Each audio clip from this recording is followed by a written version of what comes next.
What's going on, everybody? Welcome to a brand new edition of Holding Court here on the First State Hoops Report YouTube channel. I am, of course, First State Hoops Report founding editor and Holding Court host Chris Stevens. Hopefully, you all are doing well out there. Of course, basketball season has been over for, well, a month now, but there's still plenty of news to talk about. Obviously, this past week, we had a big DIAA board meeting that's basically what this whole episode of Holding Court is about. But before I get that started, you guys can be sure to follow us on all of our social media platforms and check out our website. All of that information will be in the description below. I had to get my finger in the camera. And also give you guys an update on the car situation. It's gone. It's gone. The transmission just proved to be too much of a cost. And so before I could junk it, the city of Wilmington, shout out to the wonderful police force here, called it in as abandoned, and it's been towed away. I'm trying to decide whether it's cost effective for me. I mean, well, I got to pay the tickets anyway, which I never got, but that's another story for another day. After I pay the tickets, I have to decide whether I'm going to get this thing out of hock and, put it back in front of my house and then really get somebody to, junk it, because I still have some things I need to get out of the trunk of that car. I mean, there's some important information in there. So, I mean, I'm probably going to have to anyway. But yeah, that being said, I am still raising money for trying to get another automobile underneath me, at least by the time my college football duties start for my day job in August. So the GoFundMe will still be in the description, and I will post my Cash App in the description below as well if you guys feel moved to help me out in that way. So yes, DIAA had a meeting on Thursday. And one thing that we'll cover first and foremost that was in the forefront of a lot of people's minds was name, image, and likeness, or NIL, for high schoolers. Now, college has, the NCAA has been dragged kicking and screaming into the NIL era. And now kids that are playing in college, they can make a little extra money off of, sponsorships and brand deals and things of that nature. And high schoolers are starting to get that same effect. According to Marty Sheehan of the Delaware Football Sports Debate podcast, 33 states have NIL rules for high school students. So Delaware was one of the few that didn't until an 8-6 decision on Thursday, approved further information as towards, as far as NIL goes. They're still going to have a meeting in June to really officially, vote, are we going to go with NIL or not? And if that happens, then kids can start, getting name, image, and likeness deals in August. So what does this mean? It means that these kids now at a high school level can do the same things college kids are doing with brands and T-shirts and restaurants and you name it. I think what people are losing sight of, because I've seen a lot of complaints, especially from, football coaches and different things of that, different, folks of that nature, is that it's going to widen the gap. Well, I got news for y'all. The gap has been wide for about a good 25, almost 30 years, to keep it a buck. And if it gets wider, the damage is already done. Maybe we'll tear it down and start over again. That's a Blue Magic song. If you guys aren't familiar with Blue Magic, they're a great Philly soul group from the 70s. Tear it down, start over again. Maybe we can make a brand new start. I think I added too many words to that bar, but go listen to some Blue Magic. Also, if you want to get my takes on music, you'll be able to. I'll put my YouTube in my personal YouTube in the description below. I always talk about music over there. But yeah, if it's time to tear stuff down and start over again, this is going to be the impetus for it. Because people are really concerned about one school in particular and making a buck, making bands off of NIL. And that, of course, is Salesiana. Now, mind you, I live down the block from Salesiana, up the block from Salesiana. I can walk out my apartment door right now and see the bulldozers and, the thumping and bumping and dumping of, all sorts of ground being moved for those Fusco fields. So I'm not going to sit here and pretend that, these folks that, have a bag and want to donate to the schools that they choose to donate to, yes, they could possibly have their hands in NIL. There's no denying that. But I don't think it's going to be as catastrophic as people think it's going to be. because there aren't just there. I mean, granted, I'm not, and this isn't me casting aspersions. This isn't me throwing shade or firing shots at anybody, but there aren't that many kids with that kind of following. I mean, everybody on social media, that plays high school sports in Delaware, it's just usually them, their friends, family, coaches in school. Like, I mean, yeah, you can say that like a Gigi Banks or Taylor Brown has that kind of, following. I mean, Gigi's a national name now. Make no mistake about it. Like, they know about her. Like, if you're not familiar with like the basketball community, if you don't know like Overtime, Ball is Life, those social media outlets, they follow her every move. They do. And then, of course, you add into the local aspect of it. I mean, we've literally followed her from 8th grade to now going into 10th grade. So, yeah. I mean, like, she's an athlete that absolutely could, pull in some NIL dollars. But as far as, like, everyone else around the state, and I think that's probably what people are confused about. They probably think, oh, because 1 or 2 athletes can make NIL, no one else can. No, they can. But you just have to, build your following up. That's one thing I've learned in this 21st century world of content creation and branding and all of that. Because I'm an old journalist. I started my journalism career in 2002, before any of these high school kids were even thought of. So, I've been around the block a very long time. And when I started, there wasn't a whole lot of this branding. There wasn't even social media. I don't even think MySpace started at that time. I mean, the OGs, about MySpace. Those of us who are real OGs, we know about things like Black Planet and all of that. But MySpace was like where really social media really, began. MySpace is like the godfather of social media. Twitter didn't really become a thing until like 2009, 2010-ish. So, kids didn't have the access to, make these mixtapes and things and, TikToks and all of that, increase their following. Like you just had to be a good athlete. And those of us in the media, reported on your athletic accomplishments. Now the kids, can do it themselves, or they get help from like, the social media outlets like a Ball is Life or a Overtime or, anybody else you want to name out there that I'm probably missing off the top of my head. But I think what people really misunderstand about this is that, yes, you can say that the gap is going to widen because the schools that have, wealthy benefactors are going to benefit. And I'm not saying you're wrong. I mean, Salesianum's going to, St. Mark's is going to, Ursuline is probably going to. But if you guys are just now noticing that there's a huge gap between private schools and public schools in Delaware, where have you been since like 1997-ish? It's been that way. I mean, I was 16 years old in 1997. Whew, geez. I mean, these little grays in my beard are actually starting to show too. Good grief. But yes, when I was 16 years old, again, I say this all the time. When Wilmington High School, when they announced that Wilmington High School was going to be phased out and we become the charter school in Wilmington, it just even as a teenager, just felt like this is going down a crazy road, ain't it? Because I was one of those nerdy kids that was big into research. And, I was raised by, people who had active stakes in the community.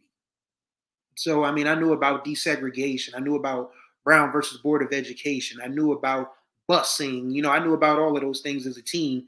And then when I realized when I found out what charter schools actually were, I was like, oh boy, this is not going to go well. And nobody stopped it. Nobody at the Board of Education, nobody in the legislative halls. So here we are. No one really invested in public education enough.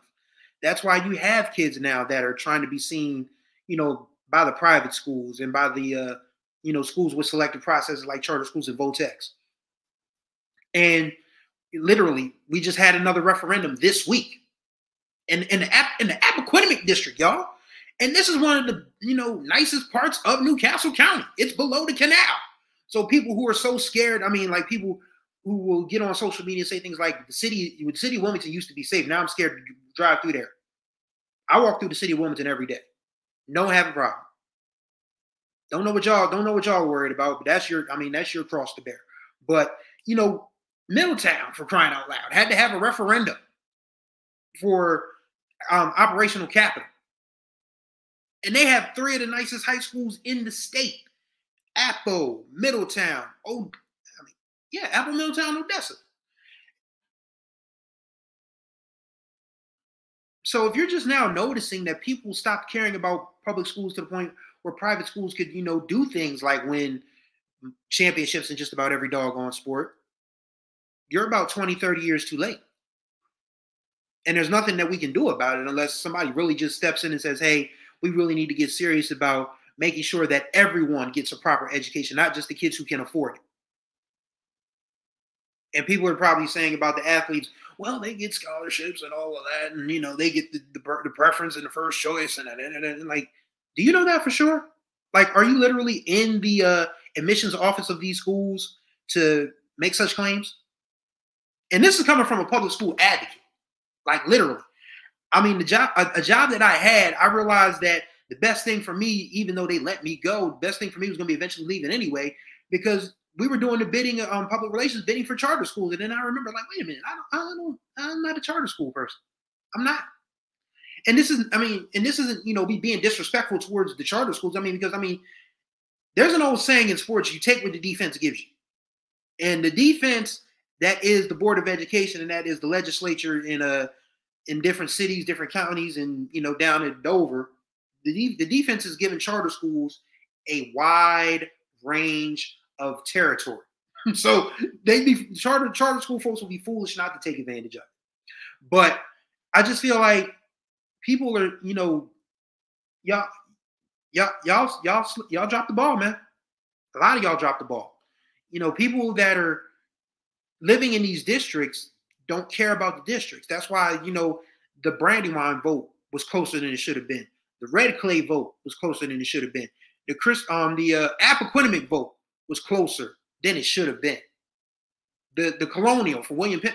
William Penn. When I was growing up in the 1980s and 1990s, William Penn was probably one of the top 3 high schools for sports in all of Delaware. Top 3. No cap. If I had a cap, I would take it off and throw it across the room. No cap. William Penn was great. And now people are like, well, I don't know. We don't know if they need a new stadium or anything of that nature. And it's like, what is surrounding the area that would really bother y'all about William Penn getting lights and a brand new football stadium? Please help me understand. Just help me help y'all with this, because I'm just like, my flabber is absolutely gassed whenever I hear people just like saying that public schools don't deserve things. But that's where we are in 2024. And to a larger degree, the NIL stuff is a side effect of that. Because people can say that, these kids are going to benefit more, the private school kids are going to benefit more than the public school, because nobody gave a doggone about the public schools. That's where we are in 2024. So instead of just, and granted, again, I don't play favorites. That's one thing you can say about Chris Stevens and First State Hoops Report. We cover everybody. We've been to MOT charter. We've seen early college. We've done a Great Oaks charter game, for crying out loud. Shouts out to my guy Drew Johnson, a fellow East Sider who I literally grew up with. I'm really looking forward to seeing what he does with that program. I think they'll be, once he gets some kids in there, Drew and Great Oaks will be a decent team in probably next year or two. But yeah, we cover everybody. So there's no favorites here. None. And I went to Howard. And people used to joke with me all the time when I started First State Hoops. Were like, dang, you spent a lot of time at Howard. I'm like, well, I went to Howard. But if you can look back this year, I didn't do as many Howard games as people thought I would. So there you go. But yes, I'm a person that believes that the ball was dropped as far as public education goes. And now the NIL is, becoming the law of the land. People are scared that the schools with the most access and resources to things are going to run and hide from everybody else. The time for worrying about that was probably about 2010-ish, maybe. Probably. Almost 15 years later, it's like the hay's already in the barn. That horse has already left the stable. The cat's out of the bag. The train has left the station. All the stuff that my grandmother used to say. So, I mean, there's literally nothing you can do about it unless somebody literally just says, okay, let's get serious about a Wilmington public school system. Let's get serious about saving Christina School District. Let's get serious about saving Red Clay. Let's get serious about, getting Brandywine back to where it was in the 70s, 80s, and 90s. Until somebody actually says that and puts some muscle behind it, nothing's going to change. And that's why people are, just like, wow, what happened to this program at this public school? They used to be great. They used to make the state tournament and state championship game all the time. The kids aren't going there because you aren't making it palatable for them to go there. You're not. I mean, when you have people in districts that don't even send their kids to the schools in the district voting against referendums, that's when the plot has been lost. So the NIL stuff, yes, the larger schools are going to benefit, and the people that are scared for the larger schools benefiting should have, sounded the alarm a little earlier. But, he who hesitates is lost. And the other DIAA board, what's the word I'm looking for here? Other item of interest was the shot clock in high school basketball. The board said it's going to take at least 2 years. So, at least through 2026, we are stuck without a shot clock because nobody's going to vote on it. I mean, the boys' board voted on it, but the girls' board wanted to kick it. The boys' committee voted in favor of it. The girls' committee kicked that can down the road to get the feedback from superintendents and ADs and coaches and all of that. And then, of course, they kicked the can down the road to the board, which literally is just like, why do we have a board, honestly? Why? Because certain sports, and the one that I cover, the one that I love with my heart and soul, the one that you guys will see me in the gym at least 60 times a year for the last 5 years. Why does that sport always get the short end of the stick? Because that's really what it is. Because let's keep it a buck. Have you ever seen a football game without a play clock? Have you seen any volleyball, field hockey, lacrosse match without a scoreboard? Have you seen any track meet without timers and side judges measuring things? I'm just asking a question. And nobody has a good answer for me because it's nonsense. There's another word I want to use, but this is a PG-13. This is actually a G-rated YouTube channel, so I'll just keep it at that. It's nonsense. And those of you who are adults know exactly the term I want to use. And it starts with a B and it has 7 more letters. I had to think about that in my head because math is not my strong suit. Oh, man. God, I hate math so much. I mean, literally, math is what, ruined a lot of my college application aspirations my senior year of high school. Algebra and geometry, I have no kind words for. And that was just simple math, just trying to figure out, the word of the day that I wanted to use that I can't use because this is, a rather sedate channel. But I had to think about how many letters were in that word that starts with B. But yeah, it's an 8-letter word overall. And those of you who are adults can absolutely figure it out. But yeah, the shot clock, the lack of a shot clock is only going to put Delaware basketball further behind everybody else. It just is. Because there's a shot clock in college basketball. There has been one since 1985. There's been high school shot clocks in different states for probably just as long, if not just a little bit after. So I just have to know. I have to know. Like, why? When are we going to start being proactive instead of reactive? Because no one really bothered to ask about a shot clock until Delaware basketball started to, become more popular. I mean, it's always been popular. I mean, you can go back to the 80s and see that, whenever Howard played Wilmington High, whenever Dover and CR played, whenever Cape and Sussex Central got to tussling.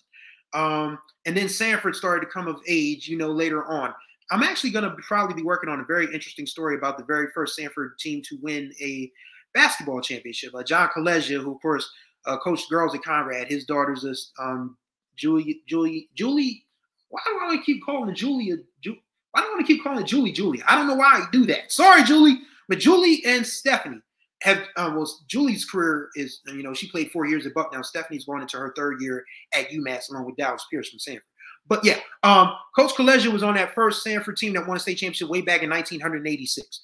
And I was actually supposed to do like a little retrospective on them, but time got away from me. I had like 3 different jobs at the time. You know, I was trying to, you know, make sense of different things in my life that had nothing to do with sports. So I kind of forgot about it. But Coach DM'd me the other day. He said, hey, Chris, we're meeting up on the, I really hope that wasn't April 27th. If that was April 27th, I'm going to be so mad at myself. It probably is. That means it's today. So yeah, I missed it again. Doggone it. I missed it again.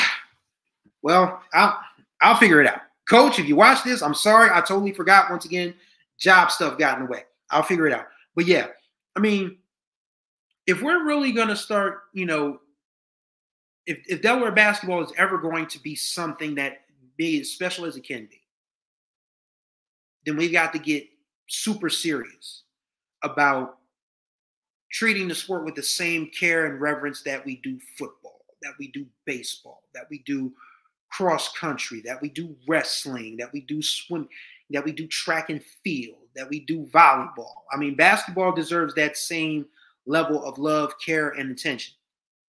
And if we're not going to do that, then why are we playing basketball? That's why you have people wondering if we should splinter into 3 tiers for basketball like we do football. Like I said, football scores were nasty. Like, I mean, I went to a lot of Howard football games when Howard was still like playing a Flight B schedule, when they would play like Dickinson and McCain, and when Christiana was a Flight B. It didn't help the kids at all. It really didn't. I mean, my gosh. I mean, it was literally 35-0 before you could even go to the concession stand. So yes, football needed to be split. Football needed to be split. Basketball does not. Football, you need about 25, 30 kids to be great. Basketball, you can only need like 3, 4, 5, or 6. And why is it that the 3, 4, 5, or 6 are more likely to go to private schools and different things of that nature? Well, I just told you why, because people stop caring about public schools. But, you know, but yeah, the shot clock thing, it's really starting to grind my gears, and I'm sure it's starting to grind the gears of parents and athletes who are very serious about trying to get to the next level. And yes, not everybody from Delaware is going to play college basketball. Not everybody's going to be Elena Deladon, Dante DiVincenzo, Benaja Laney, Bones Highland. Not everybody's going to get that far.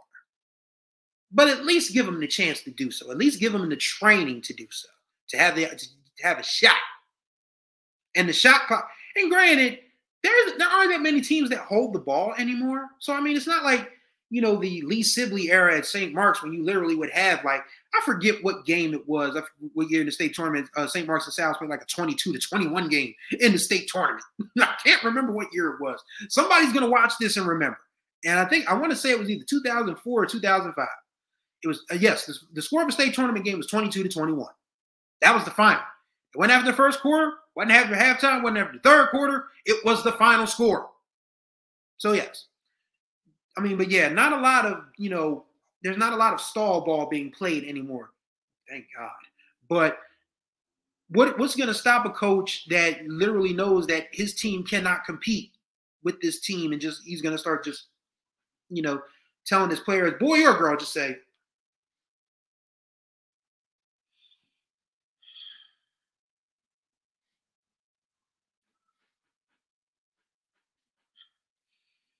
what's going to stop him from doing that?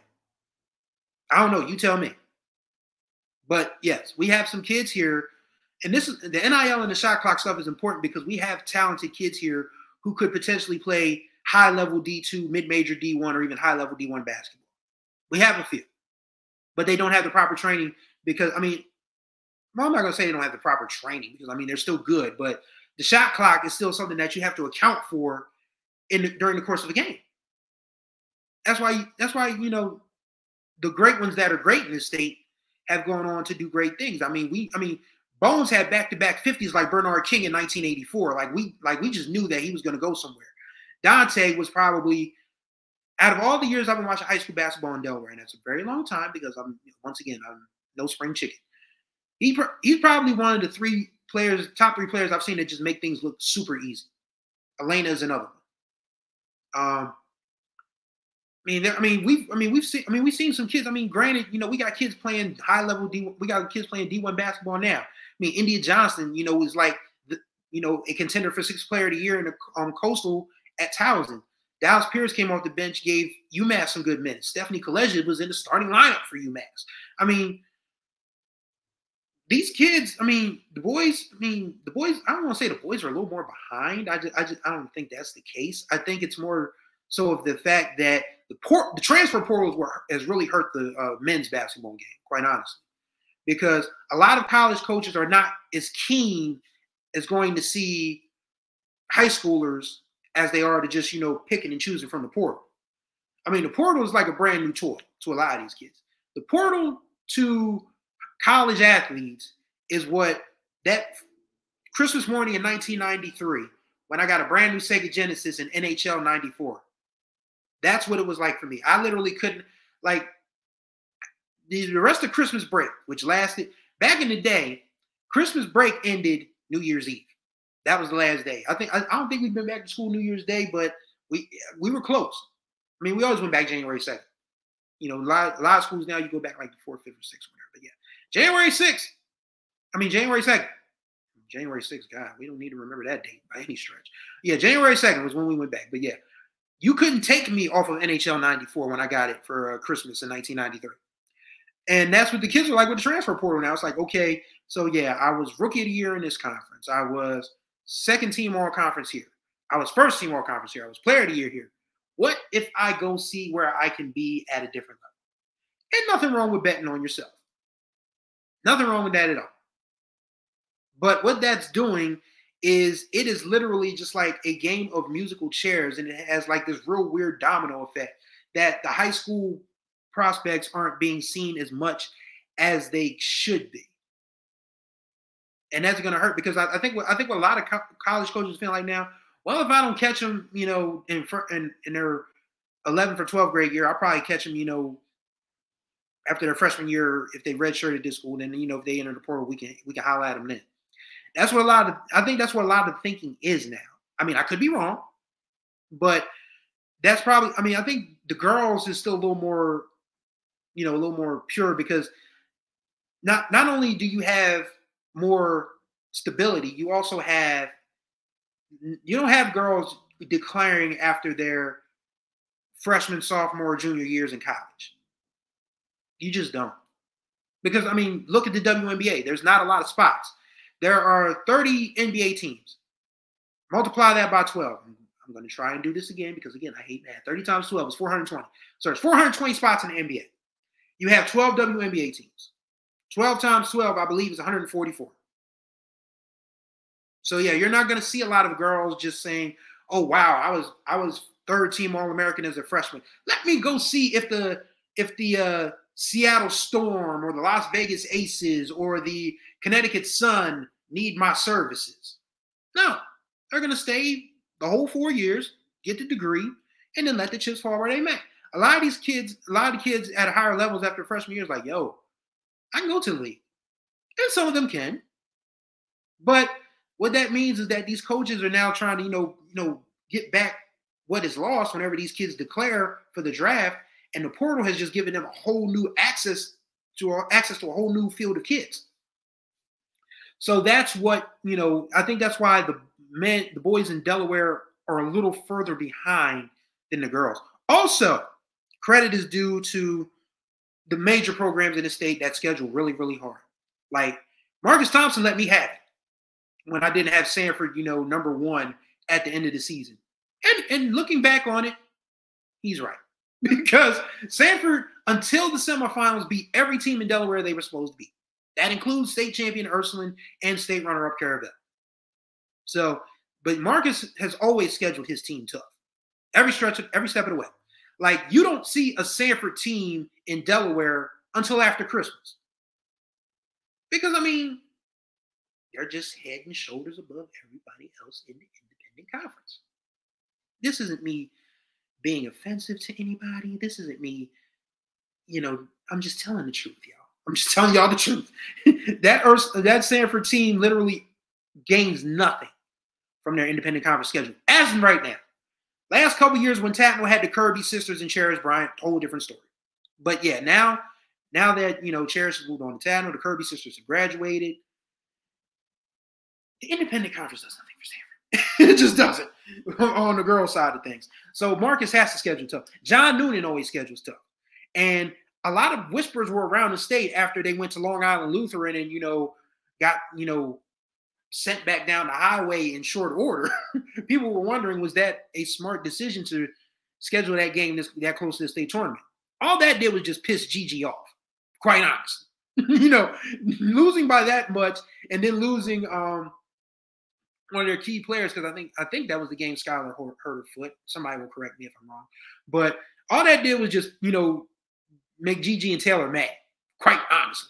That just was like, all right, yeah, okay. Now, so people are wondering about us. All right, let's show y'all what we got.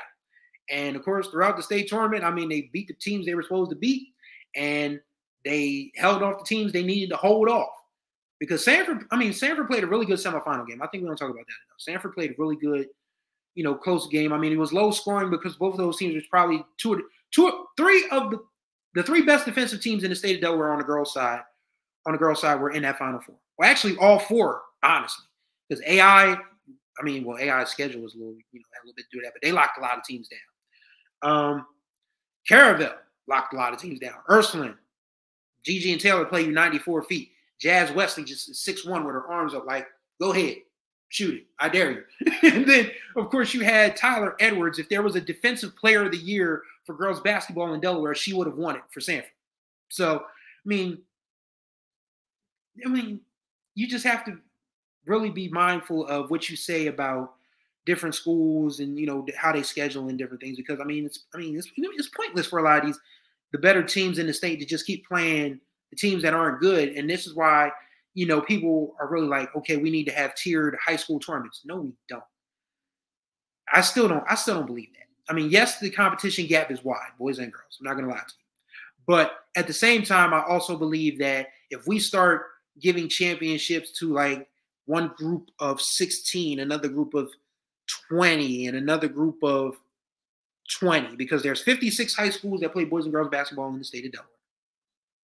And I do not believe that you need 3 champions or even 2.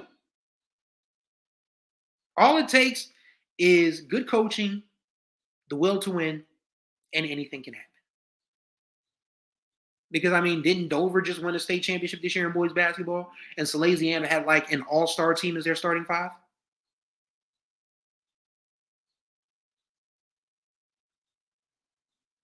You got to do what you can, man. Do what you can. Do the best you can with what you got. Word to Mariah Carey.